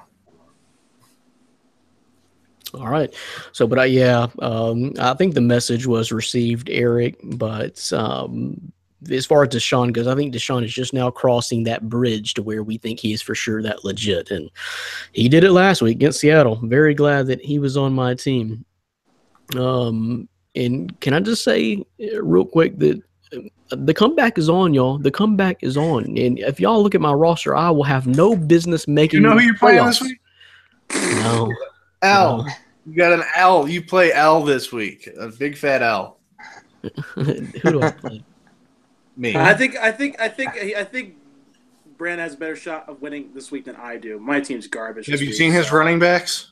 I've seen his. Have you seen mine? I'm working on No, I DeAndre haven't, Washington actually. and Charles Sims. I just traded for the Ooh. what's the guy from Miami? The more pass catching running back. I don't even know who I traded with Colby Gatz this morning, and I pulled off something. So to try and salvage the week and hopefully a little bit more of the season. So we'll see what happens. Hey, Dan, that reminds me. I got a trade for you right quick. So instead of going through the trouble of doing it on the website, the ESPN and all that, I'll just ask you straight up. I know you love your Cowboys. I got Mike Nugent for Evan Ingram. Ooh. And I thought the trade that Casey sent me today was something I was going to ask about that because I want your guys' opinion on the trade. Stay away Mike from- Nugent. Mike Nugent had 15 last That's a week. decline. I'm just going to talk about Lance McCullers. But no, watch out for Casey in our league, man. He tries to straight up rob you. He does. Players. He's literally trying to snag Melvin. I need to talk about this for just 2 seconds. He's trying to get Melvin Gordon from me. And if you know me, I will not give him up for nothing. I asked him for Devontae Freeman and J.J. initially weeks ago for Melvin Gordon. And now he no longer – the point is he's asking for me to trade Kirk Cousins and Melvin Gordon. I would get back Jameis Winston, J.J. and Matt Forte. I literally stared at that and literally went through the numbers of what those 3 players score on average per week in points. Melvin Gordon outplays all 3 of them alone. So why would I take 3 players and give me the equivalent? It's still under Melvin Gordon's value. No, I am not going to make that trade. I've thought about it very hard. And no, I'm not going to do it. I like the trade I made with Cam Newton and I think I sent – who did I send? Cam Newton and someone else for Phillip Rivers and that Dolphins running back, but I don't care. I just call at least you know the players on your team, DDT. That's always a good thing. I know my players and I know what I want. Hey, I'll be honest. I'm trying to win a championship. DDT his team did not look very good when we drafted. He's sitting at 5-2 now, I believe, aren't you? 5-3. If I had played Robbie and I knew I should have played Robbie Anderson. I don't know why I put Jermaine Kearse in there. I think I just thought of it as Jermaine Kearse as the more better red zone player, but Robbie Anderson gets more targets as the Jets wide receiver. And I figured I'm just going to try Jermaine Kearse. And if I had played Robbie Anderson, those 22 points, I'd be sitting at 6-2. And I'm so mad that I'm not because this is a week I'm going to lose. Before I forget, Dan lost this week to Prestige Worldwide. Yeah, the same guy I beat. So what's up, Dan? What? Well, and I called him out last week on the podcast saying he had the worst 5-2 team or whatever I've ever seen in my entire life. I called him out hard. So, no, going back, my team just didn't perform. Here's the thing. I mean, I had 18 players on bye, like my starting quarterback, my 2 best running backs, a wide receiver, my wide receiver's first cousin. I mean, everybody was on bye for me. So I was kind of that's where I'm at this week. This is the week that you're going to catch me, and I got caught. And Kareem Hunt didn't perform on Monday night the way I needed him to. So good win, Prestige Worldwide. Sorry for calling you a bad team, although your roster's still pretty bad. So wow, you can't be humble. You can't. 14-team league. How many make the playoffs? Is it just 4? Final 4? No, I think it's 6. I think it's 6. 6? Yep. So the top 2 have a bye. Top 2 teams get buys, I believe. Oh, so I even have more of a chance then. I believe. Don't quote me on this. I would check your local listings. But okay. So we got 2 6-2 teams. That is Dan and the guy who just beat him, Dakota Day, Prestige Worldwide. And we have 2 5-3 teams with DDT, and then Ryan Thomas, who took an L this week too, if I remember correctly. So those are your top 4 guys anyway. Then you have a few, 4-3. I think I'm 3-4 now, 3-5. 4-5. I don't know. It's not good, but I'm making a come up, and I think I tied Orlando, so that's all I care about. And I'm not going to finish last. Guys. But I'll tell you what, whoever I played last week, Dan, I don't think he's setting his lineup because I got kind of lucky. Well, no, you did put up for the first time all season. You had a solid offensive performance. Getting anytime you can get into triple digits, that's a win for New Breed. And guess who was not really the star of the show by any means? Mike Evans. Isaiah Crowell did good for me. But, guys, I got 2 running backs on my roster, Isaiah Crowell and Jamal Charles. That's it. God, I can't wait to play you this week. That's the what you need coming off a loss is playing New Breed in fantasy football. It's not good. But my defense good for me. Austin Hooper did good for me. Alshon Jeffrey did good for me. Eddie Lacy's available for you. Deshaun Watson. If I learned anything from this fantasy football season, it's that I love me some Deshaun Watson. Thanks, bro. Just a good all-around guy too. But okay, we'll move on from that question there. And what I want to do, I'll save the last one here. Dan probably is going to get out of here in just a second, but before Dan goes, I'll save the rapid fire for the very, very end. I want to skip down because I want to talk about the trades that just went down ahead of the trade deadline. What happened and what could have happened if the Browns weren't the Browns. I don't know if you guys saw that. But a couple of questions here that went down. So real quickly from these guys, we'll start with Jay Ajayi. What is Jay Ajayi's fantasy value now that he is with Philly? This one comes from Mike Brandon. Dan? I don't like it. I don't like it at all. I actually wrote a piece why the Eagles made a mistake trading for Jay Ajayi. And I know Orlando's going to come on here and talk about his man crush for Jay Ajayi and how he loves that J train. But what did they give up? They gave up a fourth-round pick. It's not a ton of compensation. It's all about this year. It's all about this year for them. Which means absolutely nothing with Jay Ajayi because he's not a good football player this year. You look at his stats. He's had 100-yard game coming week 1. Other than that, he really hasn't performed at all. In his entire career, he's had 6 games of over 100 yards. If you take those out, he averages 42 yards per game rushing. He's not a receiving back, which is really what Philly needs. They have LeGarrette Blount. That's what Jay Ajayi is. They still have Wendell Smallwood. They still have Corey Clement, who's getting touches. The Eagles aren't a running team where they consistently run the ball. They've been very successful this year doing so, but they're a pass team first. That's without a doubt. And I just don't think Ajayi fits in best with that team. They still got Darren Sproles too, I believe. They got a slew of running backs. He's out for the year. Okay, that's right. So, but I think they got a slew of running backs. I don't mind it if I'm Philadelphia. Now, LeGarrette Blount is still the guy. They've come out and said that. It's not going to change LeGarrette Blount's role at all. But now you got a few different guys that can do that. As far as his production this year, I would not hold it against him because Miami sucks this year. He's not getting any help from the pass game either. The offensive line this year's a wash for I cannot believe Miami has already won as many games as they have and has been as good as they have. It ain't because their offensive production. So I don't mind this at all from Philadelphia. I think they're in win now mode. They've been good the last couple of years. Carson Wentz showed a really good promise and off to a great start last year as a rookie. Now they've duplicated that this year. Now they can't afford to not take that up another notch this year. So I don't mind it at all. I don't think he's going to produce what he did last year, and I still think LeGarrette Blount should be the man. But keep doing what you're doing. You got extra bodies. So don't know that that's necessarily what I think is going to win them the Super Bowl, but I don't mind it. I don't mind it at all. Orlando? No, well, yeah, and I got to talk about my boy toys. Dan mentioned, the J train over here. Just kidding. You got Jay Ajayi? I do not have Jay Ajayi, but that's just a reference. In his heart, he does. Who has him? Casey? I'm not sure who has him. I drafted him. So you dropped him? No, I drafted him. He doesn't pay attention to his guys. Remember? I traded him. That was a trade. I remember. Yep. Okay. I don't know how necessarily bad it is. I wouldn't say LeGarrette Blount is a man. I'm not going to believe the Eagles on that. I don't think they traded him just to have him run behind LeGarrette Blount. I do think he's a little bit better than LeGarrette Blount. I think it will be a slow progress, but what, Dylan? What? You're going to say he's not better than LeGarrette Blount? Hold on, my thing keeps dropping. No, he's not LeGarrette. He's not better than LeGarrette Blount. But continue. Okay. All right. He's way better than LeGarrette Blount.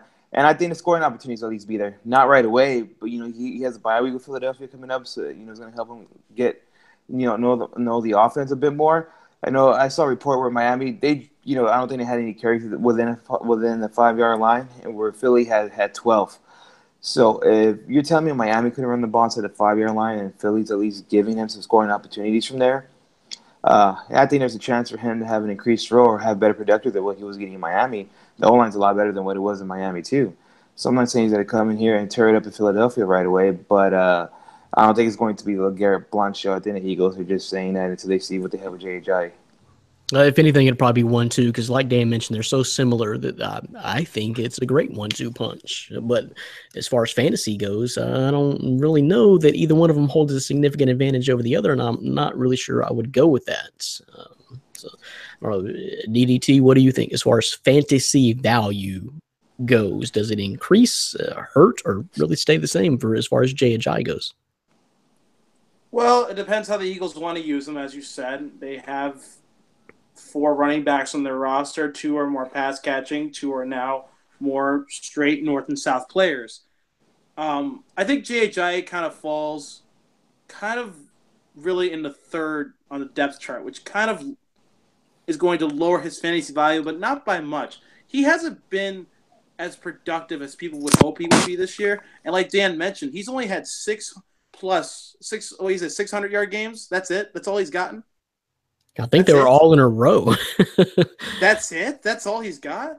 If that's all he's got and he hasn't really given much this season except for the one he had in week 1, then that's probably why I traded him, and that's probably why the Dolphins got rid of him, because they knew they could get a pick that would help him out during the draft this year. And the Eagles now have some more depth. So if, say, for example, LeGarrette Blount goes down, then they have J.J. to fill in the slot. But right. I think that's where it helps them more to kind of hedge their season, to where if they do happen to lose one, it's not going to be the running game that suffers and costs them big time, maybe in the playoffs. Smart. It was a smart football move, but in a fantasy move, it's going to hurt J.J.'s production. He kind of drops really into a low-tier running back 2 to maybe a flex. It's platoon now, kind of like what you see in New England. They have several guys that can play running back, Dion Lewis, James White, but who is it going to be from week to week? A lot of teams are doing that now, platoon, unless you got, Le'Veon Bell or Ezekiel Elliott, like a clear-cut superstar. But the Cowboys need to platoon because he keeps getting suspended. You were talking about him being a good blocker. The only thing he can block is a suspension. He can't block anything else. Ooh, it's okay. What's up with Zeke right now? Is it happening? Is it another court proceeding? He's put appeal. He's going to be out this week. I thought he was putting in something Friday though that could get passed. Yeah, well, the likelihood isn't likely. He might be able to block it after this week again. There's so many sketchy things that the NFL has done. The judge in this case, her husband. I wrote a piece on the site. The judge in this case, her husband helped craft the CBA. So if that's not conflict of interest, I really don't know what is. Wow. So Zeke and his lawyers, they have so much ammunition. They just need to find a judge who isn't bipartial with, or impartial, or somebody who is impartial with it. So they're going to file another appeal. I don't think he's going to play this Sunday, but he might be able to get another hold on it. After this week is up. It could come sooner, like Dylan said, but I don't think so. But the bottom line is go Astros, because I'm going to be bouncing out for Game 7. So Zeke probably I got on TV too. Lance McCullers is playing tonight, and that's all that matters. So good luck. Clayton Kershaw's in that bullpen. Be careful. Yeah, Kershaw, we're going to rock him. I hope that jersey does well for you. Be careful.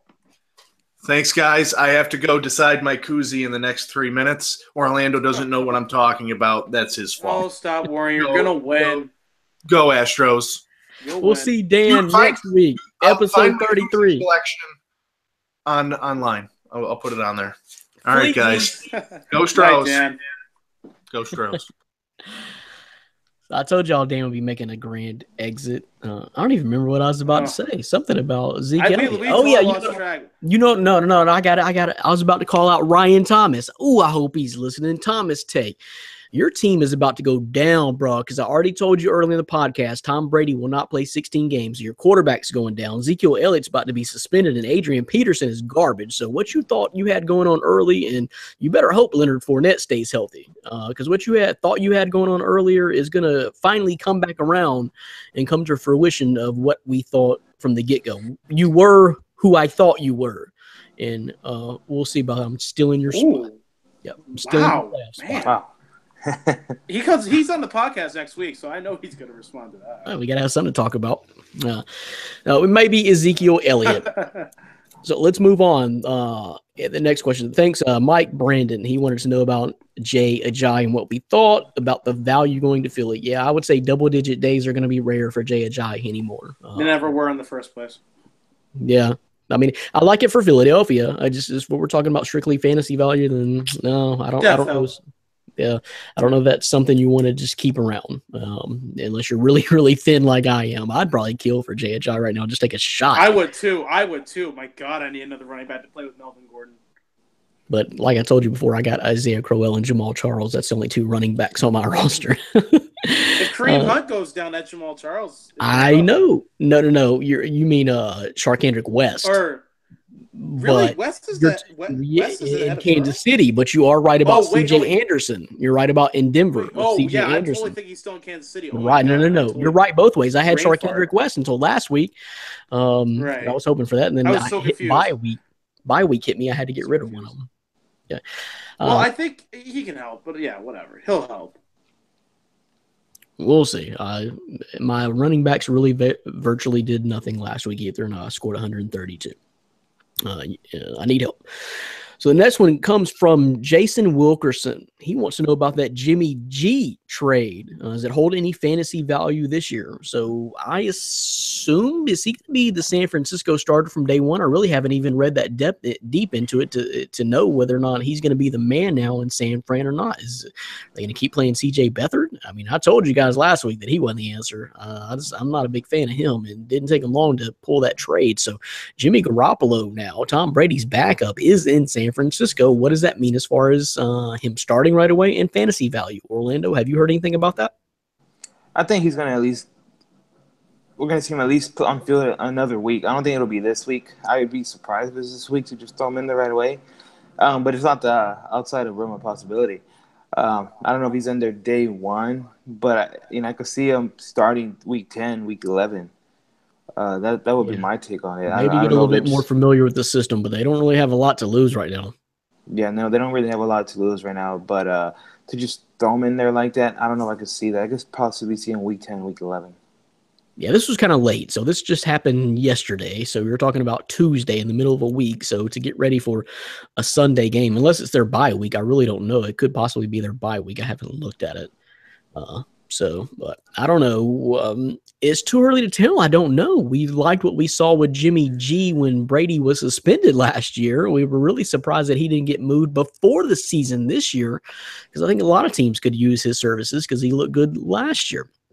So at this point, I have no idea, but it's the 49ers. So this will be their third quarterback this season, only 7 or 8 games into it. So it's too early to tell.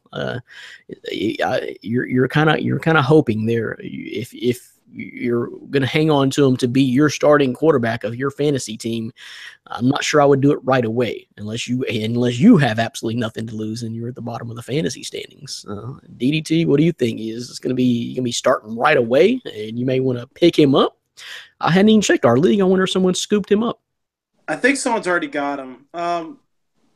I think of this really because I can't really think of a fantasy perspective, because this is, like I said, it's a football move. Garoppolo, I don't know if he can pick up a system of offense in a matter of days to start in his first outing. I think they'll go with whoever their second string was. Who was that? Who would you say it was? CJ Beathard? CJ Beathard, yep. CJ Beathard. I think Beathard will have the game this week. Look for Garoppolo to enter the game if it's going south and you're just like, okay, we're not going to win this game, or we just need a chance to try and get back in it. Let's go with Garoppolo. Let's let him get loose and warm, and then we'll see what we got. Well, and I said I wasn't the biggest Beathard fan, but I think it's a little bit too early to pull the string on him, too. You don't know what you got in C.J. Beathard. I just personally don't like him. No, you don't. What you got. Garoppolo's a week-to-week basis because this move was made for next season because Garoppolo will be in their training camp to compete for the starting job. They think Garoppolo's got the time. Oh, wow, look at that. Bam. Houston just got right off the bat. I'm sorry, I'm watching the game, too. Home run? No. He hit a great double into left field. Just missed that foul line, and it gave him a double. So right now, stop the first, obviously, game. Just started with Springer. That excitement, I just feel like it's going to be the Astros night, big time. It is, definitely. That was so close to making foul. He is so lucky he got that off. Okay, like I was said, Garoppolo is a week-to-week basis quarterback based in that offense, and he's more of something for next season. Fantasy value, hang him in there until you know he's getting the full-blown starts at the end of the week. He's more of like week 13 to week 17. Expect him to be in that offense. Right now, I wouldn't say he's a lock starter yet. I think the quarterback is just the one who always falls on the nail here, guys, because I really think Brian Hoyer is probably still their best quarterback. He's going. Houston's going around to score. That's 1-0. Oh, wait. Hoyer's no longer with the 49ers, though. Yes, yes. As far as the 49ers are going to be winless regardless. I don't care who is the quarterback. Even the great Tom Brady, I'm not sure is going to lead this team to much better than 2 wins at this point. They're not good, but it takes time. But I still think Brian Hoyer was probably the best solid quarterback for them. So this kind of complicates things. I don't really know what's going on with the future of the 49ers. They better figure it out, though. But going into next season, maybe Garoppolo is their best choice. And I don't know. It's kind of a mess. But as far as fantasy, it's Colby Gatz. Colby Gatz is the one that picked him up in our league, guys. So I don't know if Colby will be playing him right away. And while I'm on the subject real quick, let me just look up Colby's team to see what other quarterbacks that he has. And you guys tell me. So this is a real-life scenario, MFST Fantasy League. He just got Cam Newton, just to let you know. He just got Cam Newton from me. And I have Phillip Rivers coming back to me. Okay, so yeah. Okay, I got you. So he's going to pick up Cam Newton. He is starting Eli, or has Eli right now. So he's got Eli. He will have Cam Newton and Jimmy Garoppolo. Damn, say some quarterbacks for the rest of us, bro. So who would you guys start? Trading for him. Jimmy G. I'd start Cam. Yeah, no, I'm not starting Eli. I'd start Cam. No, you start Cam. And he sent me Phillip Rivers because he's on a bye week, so obviously he's not going to be sent. I'll probably have Phillip Rivers because I've got to forcibly go to Kirk Cousins this week, which I don't mind. I'll probably try Phillip Rivers next week. He's getting desperate. That's what it is. I know. I understand. It's getting late in the season, but I got a better. I got the better quarterback out of it. So, but in the long term, you know they're going to be passing to try to keep them in that division. I mean, it's Melvin Gordon and Phillip Rivers. I got the San Diego tandem now. That's kind of what I wanted. So that's fairly big. Yep, that's fairly big. So let's move on. The last one, as far as this is just a question here, and I'll send this over to Orlando because it's kind of is pertinent to his particular team. It's from Shea Manila. Alfred Morris or Houston scored again. Houston scored again. I'm sorry to interrupt you. 2-0. 2-0 Houston, Game 7. Wow. I told you. Early. They got the hot bats. They're going for it. He's going to pull Darvish in a minute, too. Dan is two-fisting the Heinekens right now. Double-fisting. He's going to get a shot at him live. He went with no koozie at all. He's just going bare double-fisted there. We need to get a shot of Dan right now. That'd be great. I wish he would have stayed on and did the live with me. I'm riding high right now. I'm commentating the game live right now. I'm trying to keep Orlando. Back to the question. Alfred Morris, D-Mac. I guess pick one is the question. This is such a tough one because I think, man, I honestly, I would probably more with Alfred Morris by a little bit. I want to say Darren McFadden, but I don't think we've seen him this season. We talked about this just a couple of weeks ago because the suspension of Zeke Elliott's been looming for all season long. Yeah, no, it's been looming, and I think if you've had Zeke, or if you wanted to gain an edge from the Zeke owner, hopefully you picked up both because I don't think there's a sure guy. I think this is going to be a full blown committee, and now with Rod Smith, getting reps in there. I just think, Rod Smith is going to be mixing a little bit too. So it's going to be hard picking one guy. I do think that with Dallas, whether it's Alfred Morris or Darren McFadden, if one of them starts picking up the pace, one of them gets the hot hand, I think they're going to stick with that running back for that week. But deciding who is going to be a headache. So I think D-Mac should be healthy, if anything, because he hasn't really been getting action in a year and a half. No, he hasn't. And where you've seen Alfred Morris is the thing with Darren McFadden. He's better at pass catching rather than Alfred Morris. Alfred Morris is more of a downhill runner. And where Darren McFadden, he's a good runner and he's pretty good at catching the ball as well too. So it's hard picking just one. Hopefully you have both. I'm gonna I'll stick with Alfred Morris just because he's been getting reps. There's been a couple of long runs that he's already ripped this season. It doesn't mean anything. So this is a tough question to answer, but I'm going to give the edge a little bit to Alfred Morris. Well, I don't think whichever one gets the majority of the snaps is going to be doing that bad. What I'm afraid it's going to hurt is your Dallas Cowboys, Orlando, not only losing the super stud in Zeke Elliott, but I think a lot of teams are going to start backing up off the coverage, the press coverage, and out of the box and playing Dak Prescott. And he's the one who's going to suffer here because just not as much need to really defend the run as heavily if Zeke Elliott is not back there. And that's not going to be great for a sophomore quarterback like Dak Prescott if he has the 100% focus on him. I think you still have to defend the run a little bit. Alfred Morris is he's a veteran. Darren McFadden, he's a veteran. Last time he's a starter. Out like Zeke. I mean, Zeke can start getting it hot where you have to put 100% attention on him just to make sure he doesn't bust it on you. Yeah, no, that's a fair point.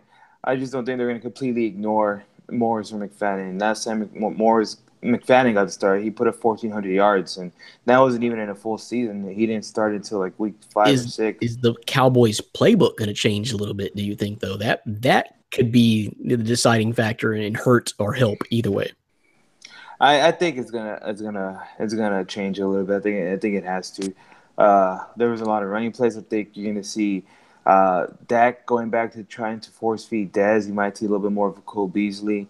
So you might see the wide receivers get in a little bit more. But I think they're still going to have to pay attention to the run, but it's going to change. It's going to definitely change the playbook.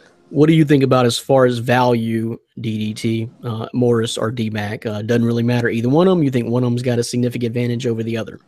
This is under the circumstances that Zeke is not playing. Under the circumstances that Zeke is not playing, I understand from a fantasy value what you want to pick rather, but the problem is that Jason Garrett's going to play Alfred Morris and Darren McFadden equal touches.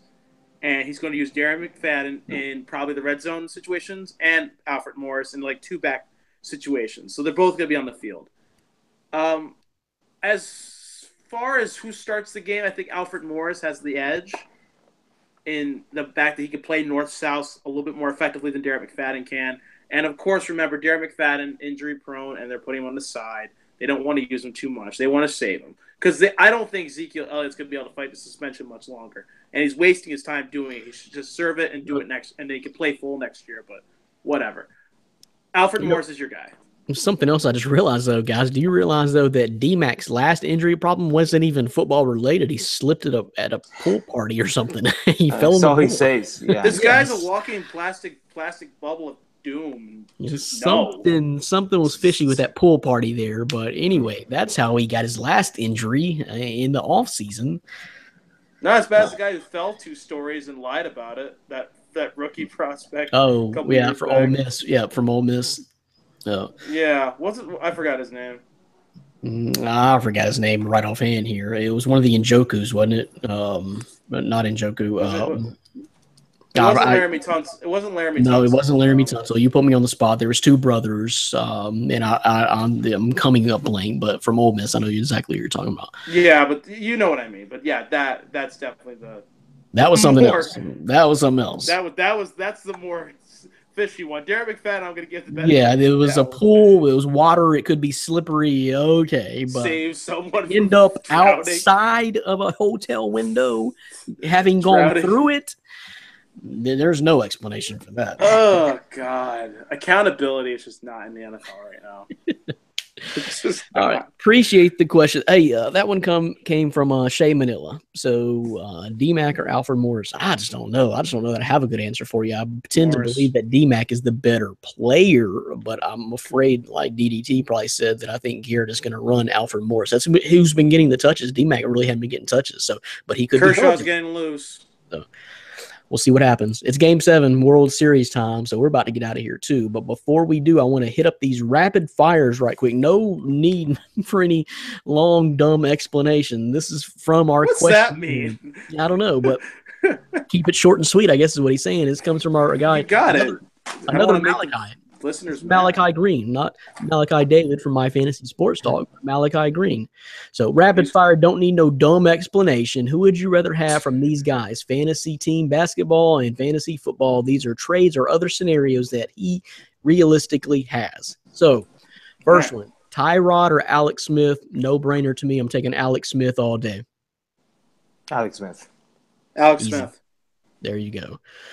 The next one is from the NBA. Westbrook or Durant? No question to me. I'm taking Westbrook because he's still going to get his. Durant has to share his load with not only Steph Curry, but Draymond Green and Klay Thompson. I'm taking Westbrook all day. He's still got that killer. Orlando? Yeah, and I'm going Westbrook too. That's the guy I have right now, so I got to stick with him. I'm going Durant. I don't think that because he has to share, he loses value. I think Durant's the better of the two right now. Just in the situation. Both right there. Steph Curry and Durant are both so equal. They're fine. Westbrook has to share that ball. He's gonna have to learn how to do it. He does a little bit. He's taken away. Two Westbrooks, one Durant vote there. The next one, we're going to switch it back to the NFL. Will Fuller or Larry Fitzgerald. I like Will Fuller right now. If you didn't heard or didn't know, Arizona lost their quarterback, and Houston got a pretty good one, and Will Fuller is back healthy now, looking really good. I really like Will Fuller. Orlando? Yeah, it's a no-brainer. Will Fuller. DDT? I'm going Fitz. I think he's just better in the red zone. I think he's now going to be the most acceptable target for Drew Stanton. He trusts him. He's played with him before. I say Larry Fitzgerald. Okay. Next one, we're going to go back to the NBA. Elfrid Payton, who is not really healthy right now, or Dennis Smith Jr., who is just kind of getting started in acclimating to the NBA a little bit slower than some of the other rookie point guards. But, based on Dallas's record right now, I'm honestly going to say Dennis Smith Jr. because I think they're going to have nothing to lose, which is what I've been preaching, and I think he's eventually just going to take over. They're going to see what they got, and he's going to be getting fed a lot of minutes and just a lot of potential, whereas Elfrid Payton is going to be sharing that load with Aaron Gordon and Evan Fournier a little bit. Payton's always been a good daily fantasy player, though, I'll tell you that, but I'm just going to go long-term here, Dennis Smith Jr., as far as I'm concerned. Orlando? I was going to say the same thing. I'm going to go right with the rookie. See what you got. You got nothing to lose. I think they're going to let him get loose once he gets comfortable in there. So I'll go with the rookie there. It's increasing for Dennis Smith Jr. The role is increasing for Dennis Smith Jr. I like it. DDT says Dennis Smith Jr. All right, so Dennis Smith, no brainer. Yeah. And the last one from the NBA, Larry Nance Jr. or James Ennis from my Memphis Grizzlies. Hey, I love my Grizzlies, but I'm going to say Larry Nance Jr. too because James Ennis, I like James Ennis a lot. But, again, he's having to share that fantasy load with Mike Conley and Mark Gasol and now even a rookie Dylan Brooks and Tyreek Evans, who is balling out right now. And then when Ben McLemore gets brought up to the main roster after his rehabilitation stint and JaMychal Green comes back, that's all those names I just listed. There's not much room for James Ennis, although I like James Ennis, but be careful right now. He's getting extra minutes that he's probably not going to get midway through the season. So I'm going Larry Nance Jr., who I like a lot on that Lakers squad. Very versatile guy. Same thing, kind of similar to Dennis Smith Jr. Got to go Larry Jr. DDT? I'm split because I understand right now James Ennis is the main guy, and I know he's going to lose time, but I think I'm split. I really can't pick a favorite. I like them both, honestly. That's why. I'm really high on James Ennis. I can't pick one. That was the toughest one for me because I do see them as kind of playing the same role. I'm split. I guess if I have to absolutely pick one right now, just because of the necessity and need, Larry Nance Jr. But I'm very high on James Ennis. So yeah, that's it. Yep, that was a tough one. So appreciate that question. We got to do a lot more of those guys. That was from Malachi Green. Rapid fire, just no nonsense. Just tell me who straight up to pick, or trade. He's very Dave Rothenberg-ish, Football Frenzy style, if you know who that is. Yes. Notorious for his football frenzies. So before we go, first let's get a World Series update. Still 2-0. Is the Dodgers batting yet? It is. The Dodgers are now just coming up to the order, and Lance McCullers is on the mound, getting ready to go. He's probably going to pull Yu Darvish at probably the end of this inning or the middle of the second, because Kershaw is getting loose in that bullpen. I saw him doing stretches. So, like I said before, Dave Roberts is panicking, and now he's going to start going to his bullpen to hopefully try and catch up. So we'll see what happens. I told Dan Houston was going to win. I mean, come on. I kind of got that feeling. So DDT, you've been releasing multiple soccer Premier League stories this week. Oh, yes. Got that going on. Talk about that. Yeah, absolutely, man. As always, I love to spearhead the Premier League. Soccer is a passion. I love writing for the site about it. I love the views I've been getting. The feedback on Twitter has been amazing. So I appreciate you guys reading. What I'm doing this week is releasing at the first quarter of the season the Premier League table predictions I have. I did a preseason prediction, and I want to do one every 10 games up until the third quarter, and then we're going to do the last 8. We'll see what happens. I just released 10 through 6 today, and 5 through 1 will be released tomorrow. I'm doing this on a day-by-day basis, so you guys keep coming back to the site and you keep reading it. But absolutely, I've posted in every article the preseason predictions, so you can go back and see what I first thought of the season from the outset. Take a look what I got going on this year. As always, I'm going to keep posting the Premier League every week based on the match weeks. Match week 11 starts this weekend on this Saturday, and I'm going to keep pounding these things out, and I will come back when 20 games in to do another table prediction. I really enjoy this. That's always so fun. A nice comparison. Yeah. So you got us covered. I love it. Yeah. You got us covered with the soccer and Premier League, and man, I was busy all day today. I didn't catch a lot of these articles. Champions League is going on too right now. Champions League. Real Madrid lost. For those of you who are watching the podcast, you're big soccer fans. Tottenham just beat Real Madrid 3-1, and that is a stunner. Yeah, Chelsea lost to Roma 3-0. There are huge upsets in Champions League. It's a great season. It's been a great season. Orlando had the 9 things I learned headed into week 9 today. That's interesting. I'll have to read that. I hadn't caught up. And then, of course, also is Man Up, Step Aside. So you had a lot going on today on the website, Orlando. Yeah, no, just, kind of give away, like, basically, we're already halfway through the season. It's been a crazy season. A lot of the teams we thought would do good have not done good. A lot of teams we thought would just be the same old teams, just like the Rams or the Bills, have not been the same old teams. They've had to turn around. So that's kind of what the article's about. And, of course, your weekly Man Up. That was a little bit harder because the Bills and the Jets, there wasn't a lot of great options to choose from, but there's still some fantasy assets there. Jets. Man Up, Step Aside every single week from our man Orlando Torres. Thanks for joining the podcast and joining us every single week and watching however you watch, whether it be on YouTube or on Facebook or on the website, myfantasysportstalk.com, or on WBLZ Sports every single Friday from 3 to 5 Eastern time for your prime time drive. We appreciate you, and we appreciate all those great mailbag questions this week. Appreciate Dan for joining us. He's out of here watching Game 7. Houston Astros up 2-0 on the Dodgers in the bottom of the first, and we're going to get out of here and enjoy it too. So for my man Orlando Torres and DDT Dylan Davis Tirado, we will see you guys next week. Keep the questions coming. Appreciate it. Peace. Peace.